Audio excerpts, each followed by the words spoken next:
দোস্ত মই আহি গ'লো আমাৰ কালিখোলা দোকানত। আজি আমাৰ ইয়াতে কালিখোলা চকত গেৰেজ এটা খুলিলে, আজি নতুনকৈ অপেনিং কৰিব। চ' গাড়ী বহুত জমা লাগি গৈছে, এইবিলাক গাড়ী নতুন, দোকান নতুন, ৰুম নতুন, চব নতুন, জাষ্ট মাল উঠোৱাই নাই। অঁ, আপোনালোকে কওক, আপোনালোকৰতো গাড়ী আছে, আপোনালোকে ভাল কৰে। ষ্টক দেখা পাই গম পাই যাব লাগে মেকানিকজনৰ কাম কেনেকুৱা হ'ব লাগিব। হয়, দোকান আৰম্ভণি নহওঁতে গাড়ীৰ লাইন লাগি গৈছে। হয়, আপোনালোকে আহক, আমি নিশ্চয় বেলেগ দোকানতকৈ অলপ কম দামত আপোনাক ডিছকাউণ্ট দি কিনে আপোনালোকৰ কাম মেকাৰজনৰ প্ৰতিভাটো কেনেকুৱা? সুন্দৰ, এনে সকলোৱে ভাল পাইছে।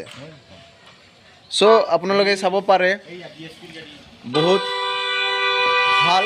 দোকানত মাল উঠোৱা নাই, আজি উঠাব চাগে, সেইবাবে মানে দোকানটো খালী হৈ আছে।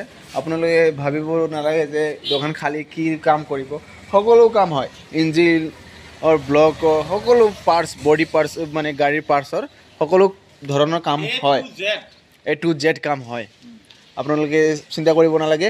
এইটো লোকেশ্যনটো হৈছে Kalikhola M E school, Kalikhola M E স্কুলৰ ওচৰতে, একদম লগতে, মেইন ৰাস্তাত। চিন্তা কৰিব নালাগে। আৰু সকলো জেগাতকৈ কম দামত আপোনালোকে ইয়াতে ৰিপেয়াৰিং কৰিব পাৰিব। আপোনালোকে নিশ্চিন্ত মনে আহি আপোনাৰ বাইকখন ভাল কৰিব পাৰিব। হাতত সময় লৈ আহিব, খৰধৰকৈ নাহিব। তো যেতিয়া অপেনিং কৰিব তেতিয়া আপোনালোকক ভিডিঅ' মই কৰাই দেখাই দিম। চ' এতিয়া বাই।